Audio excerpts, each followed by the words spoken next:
Hari Pahlawan. Semua orang tahu di Indonesia bahwa 10 November adalah Hari Pahlawan. Tapi orang tidak tahu asbabun nuzul. Cobalah tanya. Tulis di Facebook. Tahukah Anda asbabun nuzul Hari Pahlawan? Asbabul wurudnya? Belanda mengobok-obok Indonesia. Maka datanglah Jenderal Sudirman mengutus utusan untuk menjumpai para alim ulama, tuan guru, kiai-kiai di pondok pesantren. Karena yang bisa menggerakkan umat ini adalah ulama yang bisa menggerakkan umat ini. Bagaimana supaya melawan Belanda? Dimintakanlah fatwa kepada para ulama. Pada tanggal 22 Oktober dikeluarkanlah resolusi jihad oleh Hadratus Syekh Hasyim Asy'ari bersama para alim ulama, tuan guru, habaib, para kiai. Keluarlah resolusi jihad 22 Oktober bahwa siapa yang mati membunuh Belanda maka dia berarti mati syahid. Takbir. Larilah Belanda pontang-panting mendengar takbir tadi sampai tinggal semuanya. Yang tinggal cuman kebunnya, itulah dia terong Belanda.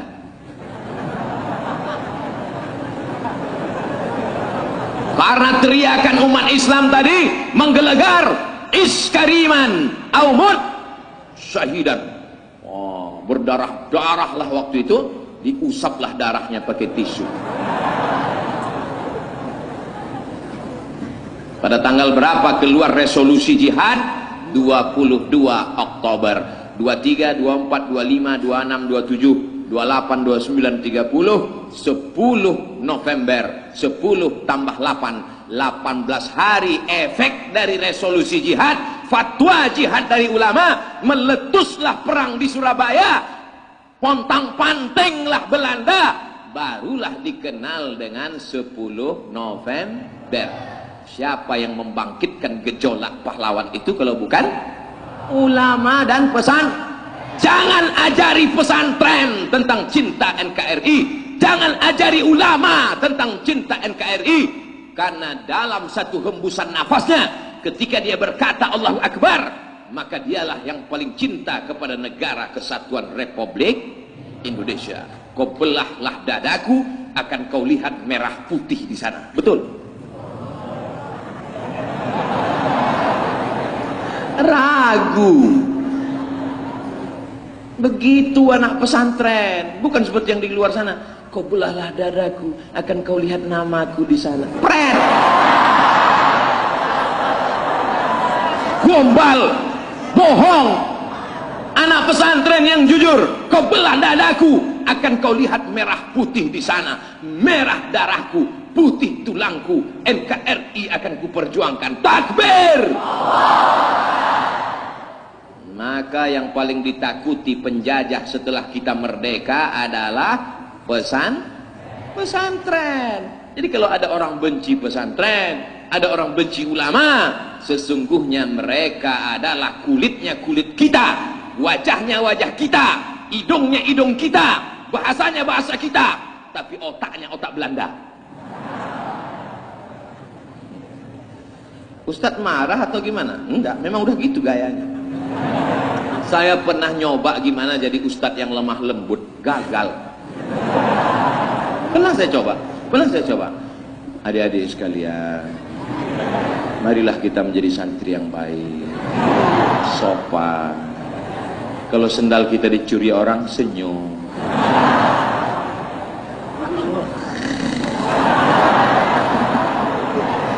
Memang awalnya kita meniru orang. Kita awal sekolah itu memang niru orang. Dulu saya waktu di pesantren selalu niru ustad-ustad.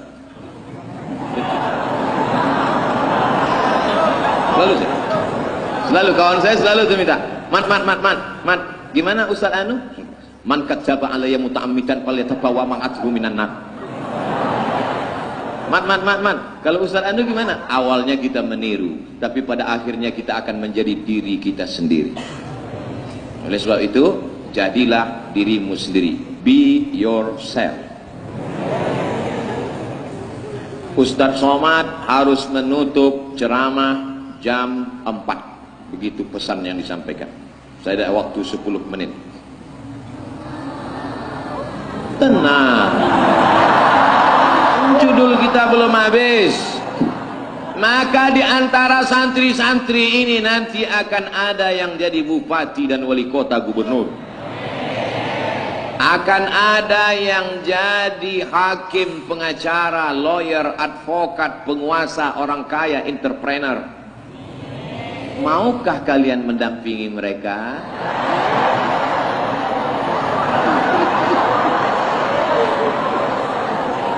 Nanti sampai masanya 2030 kalian ketemu, dilihat-lihatnya, loh ini yang dulu ingusan itu kan, kok sekarang lebih putih ya?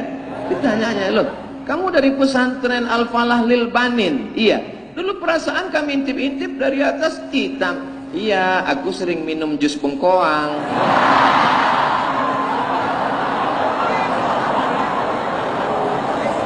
Kami bangga anak-anakku, kami bangga. Di saat 2030, 2040 sebagian kami ustadz-ustadz ini sudah meninggal dunia. Tapi Ustadz Abdul Somad masih hidup.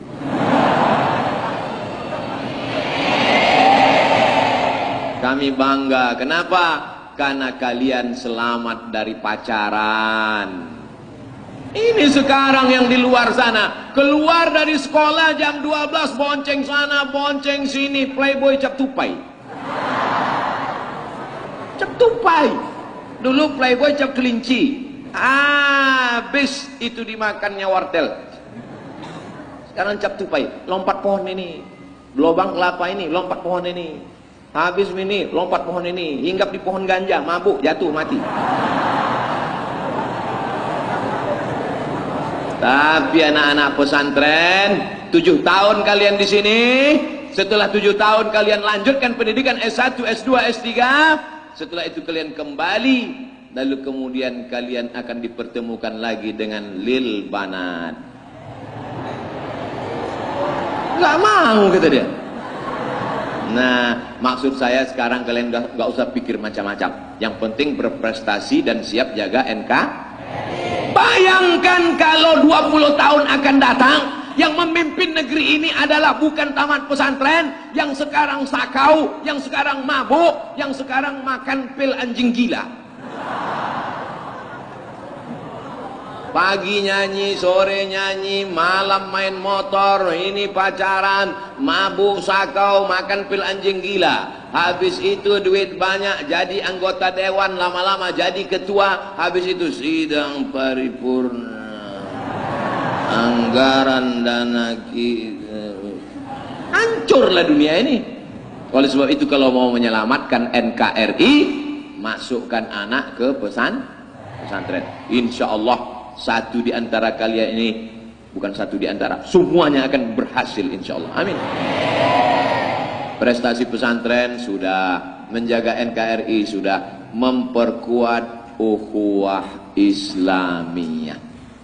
Selama saya di Kalimantan Selatan, belum pernah ada jamaah tiba-tiba berdiri dan berkata, karena ustadznya bukan orang Banjar, ulun bulik ke rumah. Karena ustadznya dari Pulau Sumatera, maka saya pulang. Tidak ada. Mereka tidak melihat saya datang dari pulau mana, tapi yang mereka lihat adalah asyhadu alla ilaha illallah wa asyhadu anna Muhammadan Rasulullah. Ukhuwah Islamiyah. Pecinya sama putih, bajunya sama putih, rambutnya sama hitam, isi kepala macam-macam. Tidak ada yang paling bisa menjaga persatuan kecuali orang yang bersyahadat, mengakui Allah, mengakui Rasulullah, nabinya satu, Allahnya satu, kiblatnya satu, maka dia paling bisa menjaga persatuan. Betul?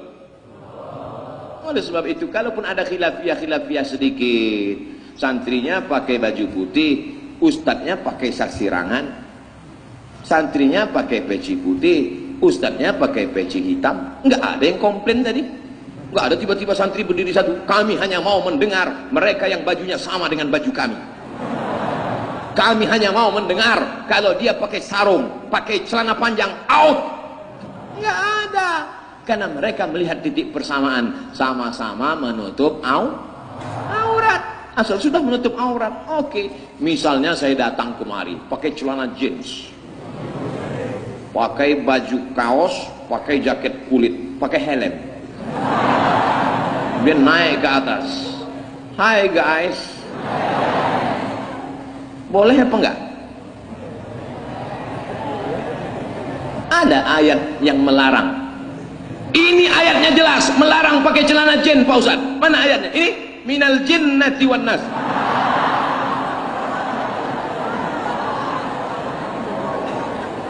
Selama menutup aurat silakan kau datang ke pesantren, tapi ada namanya pantas nggak pantas, layak nggak layak. Kalau secara hukum fikih benar, tapi masa menghadapi orang santri pakai, sebenarnya pakai celana panjang ini pun nggak sopan. Mestinya datang kemari pakai jubah, pakai kain sarung. Tapi saya tadi tidak dari rumah, saya masih ada kunjungan. Habis ini nanti mau naik helikopter. Kalau naik helikopter pakai sarung, anginnya kencang, maka saya pakai, jelas asbabun nuzulnya kan. Supaya jangan nanti yang nonton, apa itu Abdul Somad sudah tahu mau ceramah di pesantren di Al-Falah, masa pakai celana panjang, qalilul adab, gak punya sopan santun. Sudah kuceritakan kronologisnya, saudaraku. Santriwan santriwati Al-Falah tidak pernah mempermasalahkan itu. Kau aja yang sibuk komen-komen di YouTube. Nah, oleh sebab itu jaga persatuan kita, jaga ukhuwah kita. Ada namanya ukhuwah Islamiyah, ada namanya ukhuwah falahiyah. Sama-sama saudara satu pesantren Al-Falah. Jaga kesempatan kebaikan. Insya Allah semua alumni-alumni ini diridhoi Allah Subhanahu wa ta'ala.